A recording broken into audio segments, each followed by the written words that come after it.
الذين آمنوا وعملوا الصالحات আল্লাহ বলছেন যে আল্লাহ পাকের প্রতি বিশ্বাস স্থাপন করে, আল্লাহ পাকের প্রতি ঈমান আনে, এরপরে যারা আল্লাহ পাকের উপরে ঈমান আনার পরে যারা সৎ কর্ম করে, সৎ কাজ করে, নেক কাজ করে, আল্লাহ পাক তাদেরকে জান্নাতুল ফিরদাউসের সুসংবাদ দিয়েছে। বলেন সুবহানাল্লাহ।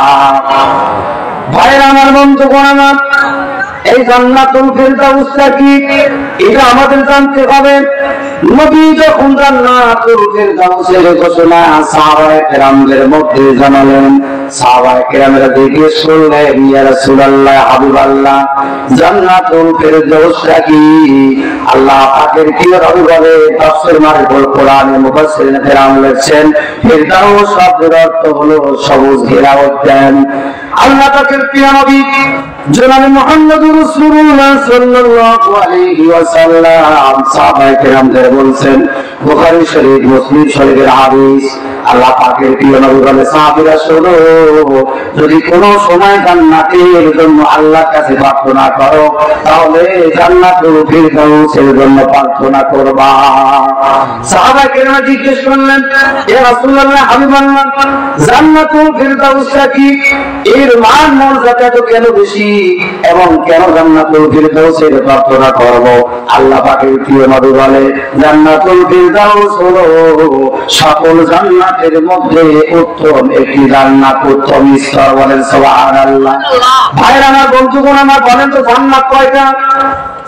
কথা বলেন, জান্নাত কয়টা? কথা বলেন না। জান্নাত হলো মোট 8টা। কয়টি জান্নাত? আরো জোরে বলতে হবে, কয়টি জান্নাত? 8টা জান্নাত।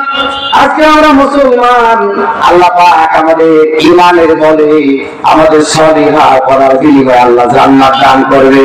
আমরা এখন মুসলমান, জান্নাত কয়টা সেটাও বলতে জানি না, জান্নাতের নামগুলো মুখস্থ পারি না। ভাইরা আমার, বন্ধুগণ আমার, মুসলমান হিসেবে আমাদের করণীয় জান্নাতের বিষয়ে আমাদের জানা। কথা কিনা বলেন? এই জন্য রাসূলের সাহাবীরা জিজ্ঞেস করলেন, ইয়া রাসূলুল্লাহ, হাবিবাল্লাহ, এই জান্নাতুল ফিরদাউস এটা উত্তম কেন? আল্লাহ পাকের প্রিয় নবী বলেন, জান্নাতুল ফিরদাউসের উপরে আল্লাহ পাকের আরশ রয়েছে। বলেন সুবহানাল্লাহ। যে আরশ থেকে জান্নাতের সকল নহর প্রবাহিত হয়েছে। বলেন সুবহানাল্লাহ। এই জন্য জান্নাতের মর্যাদা বেশি। এই জন্য নবীজি বলেন, সাহাবা কিরামেরা শোনো, যখনই আল্লাহ পাকের কাছে প্রার্থনা করবে, তখনই জান্নাতুল ফিরদাউসে প্রার্থনা করো। জান্নাতুল ফিরদাউস হলো সকল জান্নাতের উত্তম স্তর এবং উত্তম জান্নাত। ভাইরা আমার, বন্ধুগণ আমার, আল্লাহ পাকের প্রিয় নবী বলেন, সাহাবায়ে কিরামেরা শোনো, এই জান্নাতুল ফিরদাউস সকলকে দেওয়া হবে না। যে আল্লাহ পাকের প্রতি ঈমান আনবে এবং নেক কাজ করবে, সলিহা করবে, এই সলিহার মধ্যে, নেক কাজের মধ্যে, আজকে আপনাদের গ্রামে কোরআনী মাহফিল, এই মাহফিলে এসে বসা, এটাও একটা সৎ কাজ, নেক কাজ করা। ঠিক কিনা বলেন? যেহেতু আমরা মুসলমান, নেক কাজের দিকে আমাদের কোনো অগ্রসর নাই, নেক কাজের দিকে আমরা কোনো সচেতন নয়, আমাদের মধ্যে কুসংস্কার দিয়ে ভরপূর্ণ, পরিপূর্ণ। যেরকম পবিত্র মাসে রজব মাস, এটা এই রজব মাসের দাম আল্লাহ পাকের কাছে আছে না নাই? আল্লাহ তাআলা বলেন, ইন্না ইদ্দাতাশ শুহুর, সূরা তাওবার মধ্যে 36 নম্বর আয়াত, আল্লাহ রাব্বুল আলামিন বলেন, হে পৃথিবীর মানুষেরা, আমি আল্লাহ পাক 12টি মাস আমি আল্লাহ পাক আপনাদের কাছে দিয়েছি। এই 12টি মাসের মধ্যে 4টি মাসের মর্যাদা আমি অনেক বেশি দিয়েছি। বলেন সুবহানাল্লাহ। এই 4টি মাস হলো অত্যন্ত মর্যাদা সম্পন্ন মাস, তার মধ্যে জিলকদ, জিলহজ, মুহররম এবং এই পবিত্র মাহে রজব। এই মাসগুলোতে ইমাম রাসসাস রাহমাতুল্লাহ আলাইহি আহকামুল কোরআন গ্রন্থে লিখছেন যে এই মাসগুলোতে নিজেদের প্রতি জুলুম, অত্যাচার করা থেকে বিরত থাকতে হবে। ইমাম রাসসাস রাহমাতুল্লাহ আলাইহি বলেন, এই মাসগুলো পাওয়ার পর যারা বেশি ইবাদত করবে, আল্লাহ অন্য মাসে তাকে বেশি ইবাদত করার তৌফিক দিবে। এই মাসের মধ্যে আল্লাহ পাক একটি রজব রেখেছেন, যাকে লাইলাতুল মিরাজ বলে। শবে মেরাজের রাতের দাম আছে না নাই বলেন? শবে বরাতের রাতের দাম আছে না নাই? এইভাবে আল্লাহ তাআলা কিছু রাত দিয়েছে ফজিলতপূর্ণ রাত, কিন্তু রজব মাসের সম্মান, রজব মাসের সম্মান আমরা জানা প্রয়োজন মনে করি না। আমরা শুধু মনে রাখি 31 নাইট রাত কবে আসবে, এক বছর অন্তর বছর শেষ হবে কবে, সেই দিন আমরা 31 নাইট পালন করব। মুসলমানের ছেলে মেয়েরা 31 নাইট পালন করার জন্য এক বছর আগে থেকে তারা প্রস্তুতি গ্রহণ করে কিনা? টাকা দিয়ে পয়সা দিয়ে সারা রাত জেগে কুকর্ম অপকর্ম দিয়ে ভরপুর করে 31 নাইট তারা পালন করছে। অথচ আল্লাহ পাকের কি বলেন যে পবিত্র মুহররম মাস হলো আপনার আরবি মাসের প্রথম মাস, অথচ সেই দিকে আমরা মুসলমান হিসেবে আমরা জানার কোন প্রয়োজন মনে করি না। ভাইরা আমার, বন্ধুগণ আমার, আমার আপনার ছেলে মেয়েরা 31 নাইট পালন করেছে সারা রাত গান বাজনার মাধ্যম দিয়ে। বলেন তো, গান শোনা হারাম কি হালাল? গান শোনা হারাম, অথচ আপনি মুসলমান, আপনি নামাজ পড়েন, আপনার ছেলে সারা রাত ধরে গান শুনলো, গান বাজালো, আপনি মুসলমান হিসেবে ছেলেকে একটিবার নিষেধ করার ভূমিকা পালন করেন না, তাহলে কিসের মুসলমান আপনি? এই জন্য আমাদের নেক কাজ করতে হবে। রজবের চাঁদে বেশি ইবাদত করা এটা নেক কাজ। এরপরে মাহফিলের মেলায় ঘোরা বাদ দিয়ে এই কোরআনের তাফসীর শোনা এটা একটা নেক কাজ। এই নেক কাজ যারা করবে, আমিলুস সলিহা করবে, আল্লাহ তাআলা তাদেরকে জান্নাতুল ফেরদাউস দান করবে। বলেন সুবহানাল্লাহ। আল্লাহ পাকের নবী সাহাবী বললেন, ইয়া রাসূলুল্লাহ, ইয়া হাবিবাল্লাহ, এই জান্নাতুল ফেরদাউস আল্লাহ দান করবে কতদিনের জন্য? কতদিনের জন্য জান্নাত দান করবে? আল্লাহ পাক 108 নম্বর আয়াতে সূরা কাহফের মধ্যে 16 নম্বর পারায় বর্ণনা করে বলে, খালিদিনা ফিহা লা ইয়াকুনা আনহা ওয়ালা। আল্লাহ পাক বলেন, আজীবনের জন্য, সারা জীবনের জন্য এই জান্নাত মুসলমানকে দান করা হবে। বলেন সুবহানাল্লাহ। কোনদিন আর জান্নাতকে জান্নাত থেকে বের করে দেওয়া হবে না।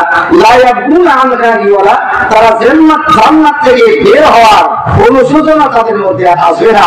এত নাজ নিয়ামত দিয়ে আল্লাহ তাআলা বান্দাকে জান্নাত দান করবেন। সেই জান্নাতে আমাদের যেতে হবে। সেই জান্নাতে আমরা সকলে যেতে চাই কিনা? যারা যারা জান্নাতে যেতে চাই হাত করে দেখান। লিল্লাহি তাকবীর, আল্লাহু আকবার, লিল্লাহি তাকবীর, আল্লাহু আকবার। আল কোরআনে আলো, আল হাদিসে আলো, লিল্লাহি তাকবীর।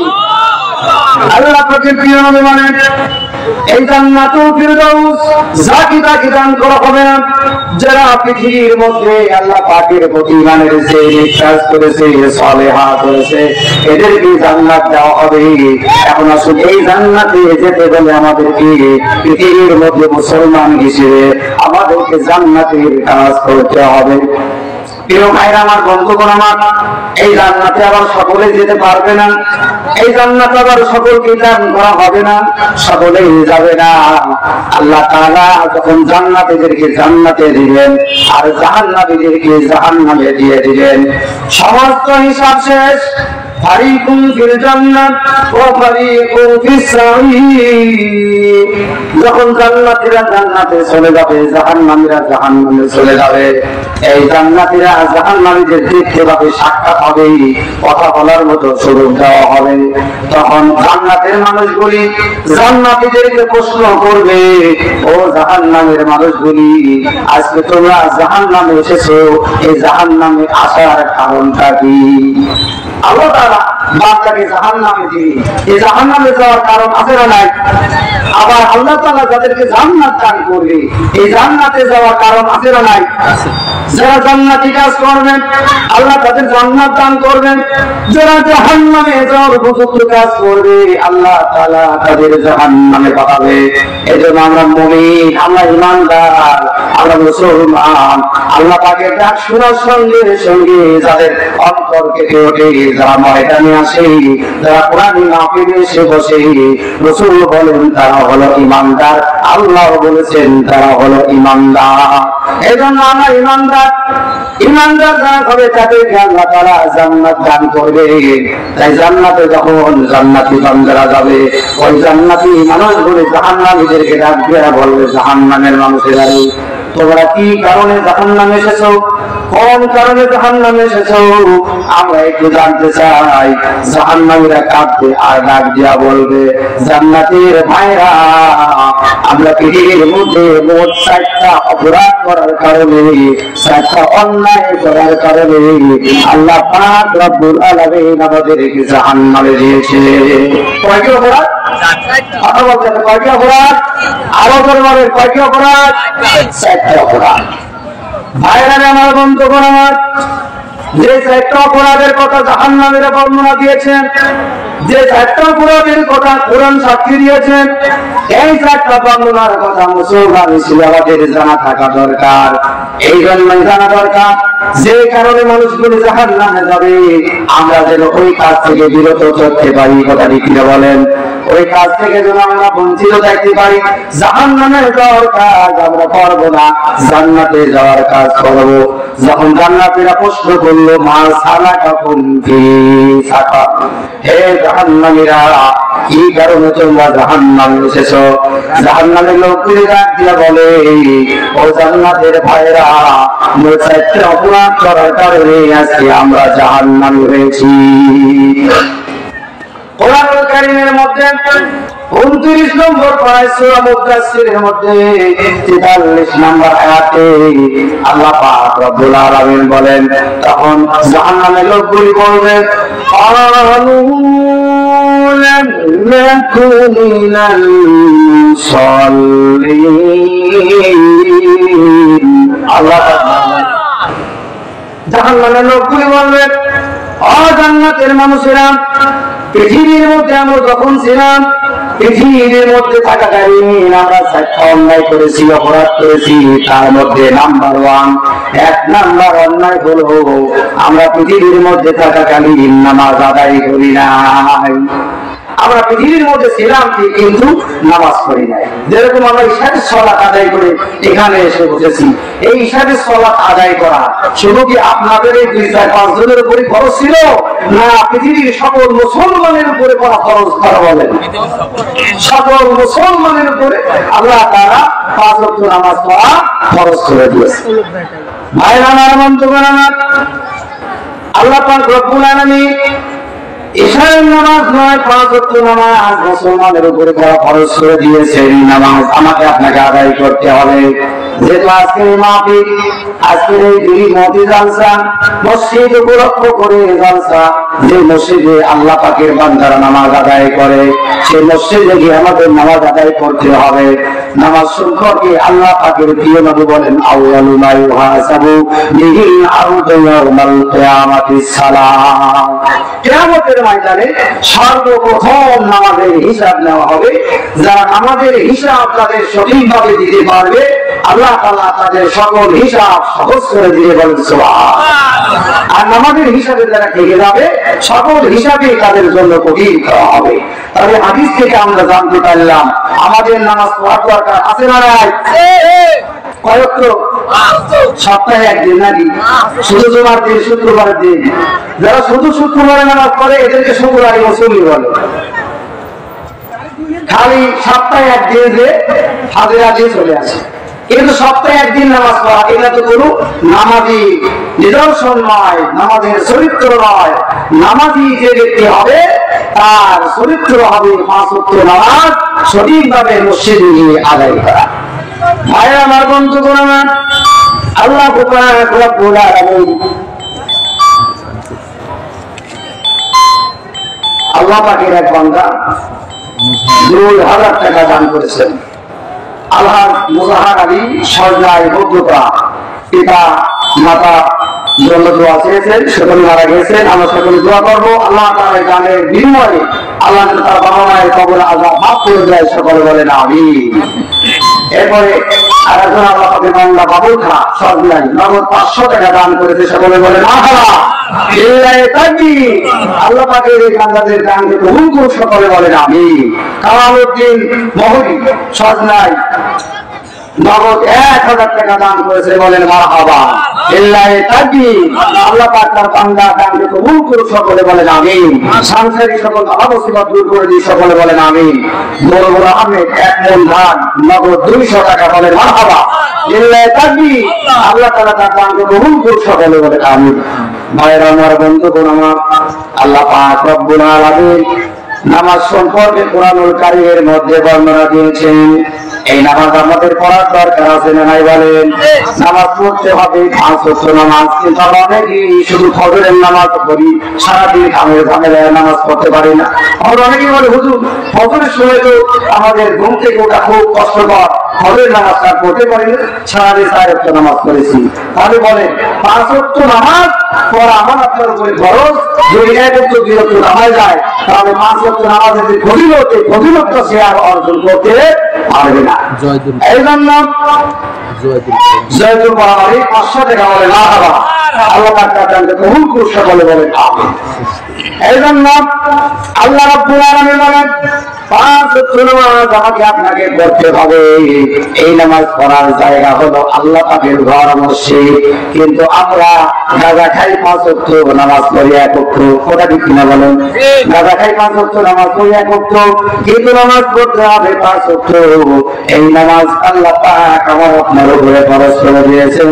এই জন্য জাহান্নামীরা ডাক দিয়া বলে, ও জান্নাতের মানুষেরা, ও জান্নাতের মানুষেরা, শুনে রাখো, আমরা দুনিয়ার মধ্যে 4 অপরাধের মধ্যে প্রথম নম্বর অপরাধ ছিল আমরা দুনিয়ার মধ্যে থাকাকালীন নামাজ আদায় করি না।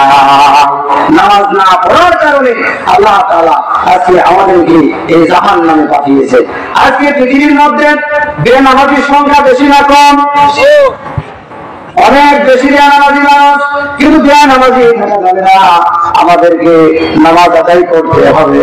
এই জন্য আসুন, আল্লাহ রাব্বুল আলামিন আমাদের উপরে যে 5 ওয়াক্ত নামাজ ফরজ করেছেন, এই নামাজ আমাদের সঠিকভাবে আদায় করতে হবে। তাহলে জাহান্নামীদের সাক্ষ্য অনুযায়ী, কোরআনের আয়াত অনুযায়ী, কোরআনের দলিল অনুযায়ী জাহান্নামীরা কি বলতেছে? আমরা জাহান্নামে আসছি, এর কারণ হলো কয়টা?